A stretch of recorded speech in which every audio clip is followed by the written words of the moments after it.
J'ai toujours pensé que la trahison, c'était quelque chose qui n'arrivait qu'aux autres. Que c'étaient les histoires des autres, celles dont on parle dans les cuisines ou dans les bars, à voix basse, avec pitié et colère. Mais pas à moi, pas à nous. Je croyais en Léa, j'y croyais jusqu'à mon dernier souffle, comme en cette femme unique, pour laquelle il valait la peine de tout supporter, les nuits blanches, les dettes, les journées difficiles. Je travaillais 12 heures par jour, pour qu'elle ne manque de rien. Chacun de mes pas, chaque euro gagné, tout était pour notre avenir. Et c'est pourquoi, lorsqu'elle m'a dit qu'elle allait dîner avec des amis ce soir-là, je n'y ai même pas réfléchi. J'ai simplement hoché la tête, j'ai souri, et je lui ai souhaité une bonne soirée. Mais ce jour-là, il y avait quelque chose d'étrange. Son sourire, il semblait forcé. Ses yeux fuyaient les miens. Elle s'était habillée un peu plus élégamment que d'habitude. Une petite robe noire légère, que je lui avais achetée pour notre 3e anniversaire. La même, dans laquelle elle m'avait alors serré dans ses bras, en me murmurant que j'étais le meilleur homme au monde. Et maintenant, elle l'avait mise, mais pas pour moi. Quand la porte s'est refermée derrière elle, je suis resté seul dans l'appartement vide. La télévision bourdonnait doucement. L'horloge au mur tic-taquait trop fort. Le temps s'étirait, et à l'intérieur de moi, il y avait ce sentiment étrange, comme si une main glacée serrait lentement mon cœur. Je n'arrivais pas à comprendre d'où venait cette angoisse oppressante dans ma poitrine. L'intuition, c'est probablement ce que les hommes ont toujours honte d'avouer. Et puis, il y a eu ce hasard, ou peut-être le destin. Son téléphone était resté sur le canapé. Je l'ai remarqué, en débarrassant la table. L'écran s'est allumé à cause d'une notification, et mon cœur s'est arrêté. Je t'attends dans notre endroit préféré. Ne sois pas en retard, suivi d'un cœur rouge. Le nom de l'expéditeur, Julien. Julien, c'était son ex, celui avec qui elle était avant moi. Je savais qu'il lui avait brisé le cœur autrefois, et c'était juste après cela qu'elle m'avait rencontré. Elle avait juré, qu'elle ne lui pardonnerait jamais, qu'il appartenait à son passé. Et maintenant, je voyais comment le passé revenait. Avec un petit cœur, à la fin du message. J'étais assis là, à regarder l'écran, et je sentais quelque chose de sombre monter en moi. Mais ce n'était pas de la colère. Non, c'était une prise de conscience froide, précise. Tout ce que j'avais construit, tout ce en quoi je croyais, s'avérait être un mensonge. J'aurais pu l'appeler tout de suite, lui poser des questions, faire un scandale. Mais à cette seconde précise, j'ai compris une chose, la colère est une faiblesse, crier, c'est céder aux émotions.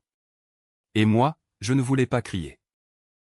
Je voulais qu'elle ressente exactement ce que je ressentais, la honte, la peur, la douleur, le vide. Et pour qu'elle s'en souvienne à jamais. J'ai pris son téléphone, j'ai fait des captures d'écran de leur conversation, puis j'ai allumé le mien, et j'ai commencé à filmer. La caméra a lentement balayé la pièce, passant sur notre photo au mur, sur les alliances dans leur écrin, sur la lettre L, brodée sur le coussin. Les petits symboles d'un amour, qui était désormais mort. Je savais que j'en ferais une arme. Dans ma tête, un plan prenait déjà forme. Je n'étais pas un homme impulsif. Je suis ingénieur, habitué à tout planifier, dans les moindres détails. Si je devais construire quelque chose, même une vengeance, elle se devait d'être précise, calculée, parfaite. La première chose que j'ai faite, c'est de me connecter à notre compte bancaire commun. Ces derniers mois, une belle somme s'y était accumulée, ma prime, mes heures supplémentaires, ma sueur. Tout ce que j'avais gagné, mais qui, sur le papier, nous appartenait à tous les deux. J'ai tout viré sur un nouveau compte, enregistré au nom de mon entreprise. Après son dîner, elle découvrirait qu'il ne lui restait même plus de filet de sécurité financier. Ensuite, j'ai ouvert sa messagerie, et j'ai fait défiler les messages jusqu'aux conversations masquées. Leurs échanges avaient commencé de manière polie, mais chaque jour, ils devenaient plus intimes. Il y avait des photos, des sourires, des compliments lancés au hasard, des rencontres secrètes, sous couvert de simples discussions amicales. Tout cela durait depuis déjà 3 semaines, et moi, pendant tout ce temps, je croyais que tout allait bien entre nous. Je n'arrivais pas à comprendre ce qui l'attirait chez lui. Il n'était en rien meilleur que moi. Un musicien sans emploi, vivant éternellement au crochet des autres. Mais c'est peut-être justement cela qui la fascinait. La légèreté, l'absence de responsabilité, le drame. Et moi, j'étais trop prévisible, trop fiable, trop fidèle. Quand l'horloge a affiché 20 heures, je savais qu'elle était déjà avec lui.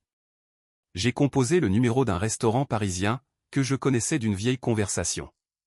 Notre préférée, m'avait-elle dit il y a longtemps.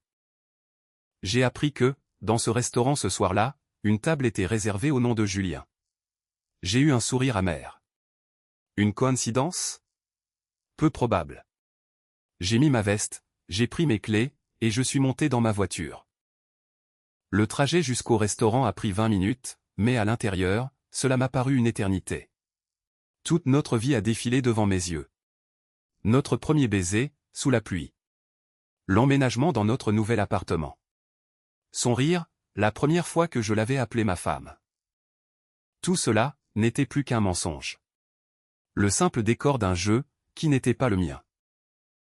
En arrivant, je ne suis pas sorti tout de suite, j'ai simplement observé à travers la vitrine. Ils étaient assis près de la fenêtre, côte à côte. Ses yeux à elle brillaient, et ce n'était pas à cause du vin, mais à cause d'autre chose. Elle riait d'une manière dont elle n'avait pas ri avec moi depuis très longtemps. Et c'est à ce moment-là que j'ai compris, il ne fallait pas perdre le contrôle, il ne fallait pas faire de scène. Elle avait déjà mis le point final, d'elle-même. Mon rôle, c'était simplement de rendre cette fin inoubliable, pour qu'à chaque fois qu'elle repenserait à sa trahison, cette soirée lui revienne en mémoire. J'ai démarré doucement et je suis parti, mais pas pour rentrer à la maison. J'avais désormais un but, et je savais qu'il y aurait un moment, où ce dîner se transformerait en sa chute absolue. Je me suis installé dans l'ombre, près d'une fenêtre éloignée, de sorte que personne ne me remarque. La table semblait idéale, une vue sur l'entrée, un aperçu de toute la salle, tout en ayant le sentiment d'être hors de vue.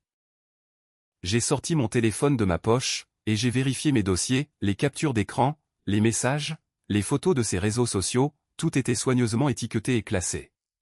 Je n'allais pas céder à la panique. Au contraire, tout devait donner l'impression que ce n'était pas la vengeance d'un seul homme, mais un dénouement inévitable, méticuleusement planifié, et réglé à la minute près. Une semaine plus tôt, j'avais déjà commencé les préparatifs. Mon ami Sébastien était le propriétaire de ce restaurant. Un endroit petit, à l'allure chic, mais fréquenté par un cercle restreint d'habitués. Je l'avais appelé pour lui demander un service, sans entrer dans les détails. Sébastien est un vrai metteur en scène dans l'âme. Il avait accepté avec enthousiasme, comme si c'était un rôle dans sa propre pièce de théâtre. Je lui ai payé un cachet, mais ce n'était pas l'essentiel.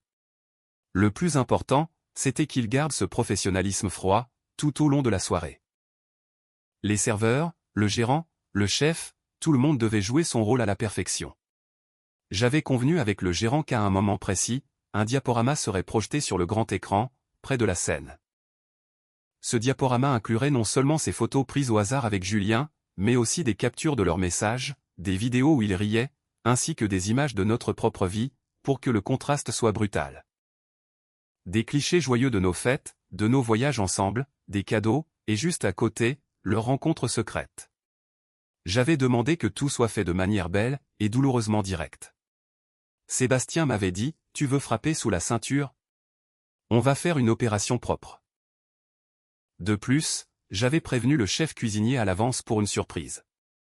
Un dessert, que le serveur apporterait au bon moment, accompagné d'une petite phrase, prononcée comme si elle venait de la direction, pour nos invités préférés, une attention toute particulière. Cela devait accentuer l'effet de surprise, et forcer toutes les personnes présentes à tourner leur regard vers eux. Je voulais que l'attention de toute la salle se fixe sur eux, non pas comme sur un couple amoureux, mais comme sur la scène d'une révélation. J'avais également réglé l'aspect juridique, ces petits détails qui rendent le coup irréversible. J'avais transféré l'argent du compte commun, ce que personne ne savait, et j'avais mis les papiers de la voiture à mon nom, pour qu'au cas où elle déciderait de réagir, elle n'ait plus aucun appui financier. De petits pas silencieux, comme des gouttes d'eau qui finissent par percer la pierre. Et j'en étais sûr, le coup ne devait pas être bruyant, il devait être précis. Quand ils sont entrés, j'ai remarqué comment sa main à elle a effleuré l'épaule de cet homme. Un geste qui, autrefois, m'appartenait. Elle riait. Ils échangeaient des blagues. Leur visage était totalement dénué de cette culpabilité dévorante, qui me torturait au même moment. J'ai décidé de ne pas entrer en contact, de ne pas faire de scandale. je laisserai la salle entière prononcer la sentence. J'ai fait semblant de lire le menu, mais mon téléphone était en permanence dans le creux de ma main. L'enregistrement tournait, le son captait leur rire, leur chuchotement, chaque mot prétendument innocent, qui témoignait désormais de leur trahison. Au moment parfait, un serveur, en passant près d'eux, a déposé sur leur table un petit paquet, scellé au nom du restaurant. Il s'est redressé, a souri, et a prononcé la réplique que nous avions répétée à l'avance, ceci est de notre part, une petite surprise pour nos invités préférés. J'ai senti que la salle commençait à s'agiter. Les gens se sont tournés, les collègues, les couples, tout le monde était intrigué. Elle, ne s'attendant à rien de tel, a pris le paquet et l'a ouvert. À l'intérieur se trouvait une tablette, et soudain, sur l'écran du restaurant, la première photo est apparue, elle, souriante, avec Julien dans un parc. Puis un autre cliché, puis une vidéo. La lumière dans la salle s'est légèrement tamisée, pour que l'écran soit visible de tous. Sa réaction, à elle, fut une véritable symphonie. D'abord la confusion, puis une tentative de sourire, une tentative de mentir en disant que c'était une blague, qu'il n'avait rien fait de mal. Elle essayait de chuchoter, mais sa voix tremblait. Je voyais que ses doigts étaient devenus blancs, à force de serrer sa serviette. Julien, au début, a essayé de paraître imperturbable, mais il a fini par pâlir visiblement. Leurs conversations se sont figées, comme des fissures sur une vitre. Pendant que le diaporama continuait, je me souvenais de la façon dont elle m'avait dit qu'elle ne retournerait jamais dans le passé, comment elle m'avait dit qu'elle m'aimait. Comment j'avais fermé les yeux sur ses retours tardifs à la maison, en pensant que la fatigue en était la cause. Toutes ces excuses étaient maintenant étalées au grand jour. Je ne l'ai pas brûlée, je ne l'ai pas détruite, je lui ai simplement tendu un miroir, dans lequel elle a vu sa vraie nature. Je n'ai pas crié, je ne me suis pas précipité vers leur table. Ma présence silencieuse parmi les spectateurs fut, sans doute, la touche la plus cruelle de toutes. J'observais son monde s'effondrer sous le regard de centaines de personnes, et je savourais ces minuscules joies amères, que seule la justice peut offrir. Quand l'écran s'est éteint, le silence a régné dans la salle, et ce silence était plus fort que n'importe quel mot. Je me suis levé, j'ai pris mon manteau, et je suis reparti dans ce même froid qui, une semaine auparavant, serrait lentement mon cœur. Quand l'écran s'est complètement éteint, un silence de mort est tombé sur le restaurant. Aucun verre n'a tinté, pas une seule personne n'a osé bouger. Il n'y avait que des respirations étouffées, des murmures, et des centaines d'yeux fixés sur eux, sur Léa et Julien. Leurs visages étaient devenus blancs, comme des fantômes. Je me tenais au fond de la salle, immobile, comme un simple observateur, comme un inconnu. Mais à l'intérieur, tout bouillonnait. Ce n'était pas de la colère. Non, c'était un mélange étrange de satisfaction et de douleur. C'était comme si j'avais arraché une flèche de mon cœur, mais qu'un morceau de ce même cœur était parti avec. Léa était assise, les yeux baissés, et ses mains tremblaient.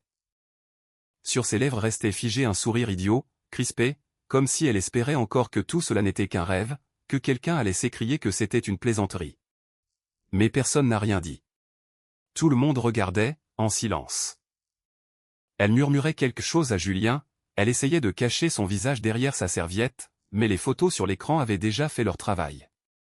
L'horreur était inscrite sur son visage aussi clairement que des mots sur une affiche. Je me suis approché d'eux lentement, en sentant les regards de tous les clients suivre le moindre de mes pas. Mon ami Sébastien, le patron du restaurant, se tenait près du bar et m'a fait un léger signe de tête. Tout s'était passé comme prévu. Quand je me suis arrêté devant leur table, Léa a levé les yeux. Une panique a traversé son regard. « Ce n'est pas ce que tu crois », a-elle murmuré, d'une voix qui avait perdu toute son assurance. Je me suis penché un peu plus près, j'ai souri, et je lui ai répondu doucement, presque dans un souffle, mais assez fort pour que les gens autour puissent entendre. « Alors, explique tout ça devant eux tous. » Elle a regardé autour d'elle, des dizaines de visages. Certains filmaient avec leur téléphone, d'autres observaient simplement, avec curiosité. Elle a essayé de dire quelque chose, mais les larmes ont coulé sur ses joues, avant même que les mots ne sortent. Julien s'est levé, comme pour s'interposer, mais j'ai soutenu son regard, et il s'est rassis. Pas assez de courage ? J'espère que le dîner était bon, ai-je prononcé calmement, parce que c'était ton dernier. Je me suis retourné et je me suis dirigé vers la sortie. Dans mon dos, j'entendais des sanglots, des bruits étouffés, le fracas de la vaisselle tombant de la table.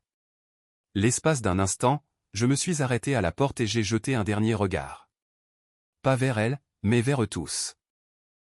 Vers ces gens, devenus mes témoins. Qu'ils voient comment les masques tombent, qu'ils se souviennent, que la trahison ne reste jamais un secret pour toujours. Quand je suis sorti dans la rue, l'air m'a paru froid, mais tellement pur.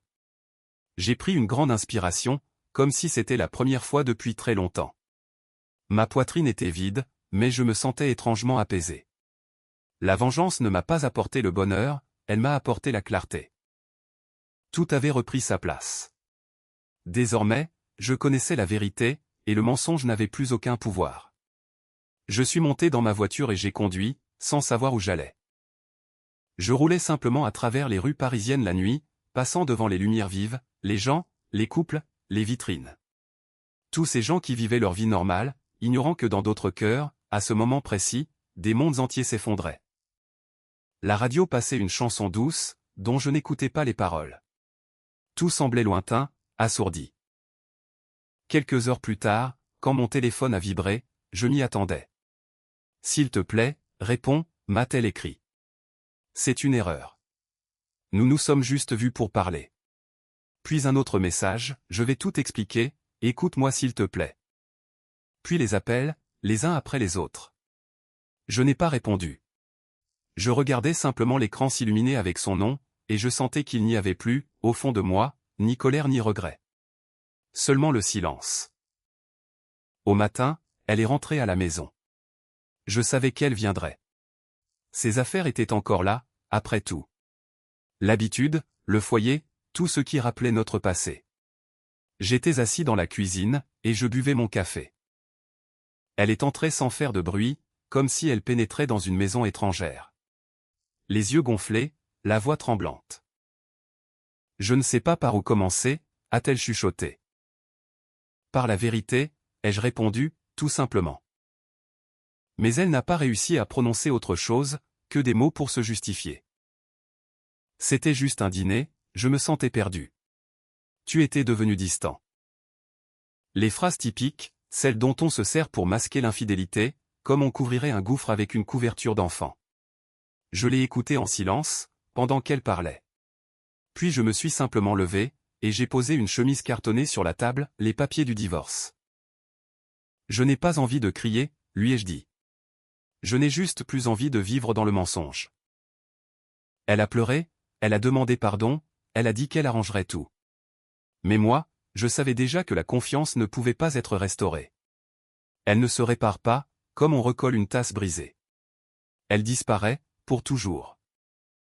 Quand j'ai quitté l'appartement, je n'ai rien pris, à part mes clés et mon téléphone. Tout le reste, les souvenirs, les cadeaux, et même l'odeur de son parfum, je les ai laissés là-bas, dans cet endroit où notre amour était mort. Une semaine plus tard, j'ai déménagé à l'autre bout de Paris. Sébastien m'a appelé, pour me dire que les gens parlaient encore de cette soirée, que c'était devenu une véritable légende parmi les clients.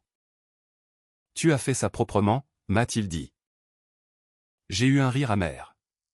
Proprement, peut-être, mais à l'intérieur, il restait quand même une tache. Non, pas de la culpabilité. Juste la prise de conscience que l'amour peut mourir en silence, comme la flamme d'une bougie, et qu'à sa place, il ne reste plus que des cendres. Parfois, en passant devant des restaurants, je capte l'odeur du vin, j'entends le rire d'une femme, et je me rappelle involontairement cette soirée. Mais aujourd'hui, je ne ressens plus de douleur.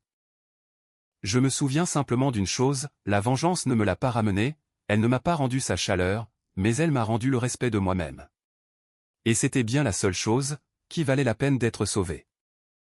Désormais, si quelqu'un me demande si je crois encore en l'amour, je lui répondrai, oui, j'y crois. Mais plus aveuglément. L'amour sans honnêteté, ce n'est qu'une belle illusion. Et parfois, la seule façon de se sauver soi-même, c'est de détruire tout ce qui vous a trahi.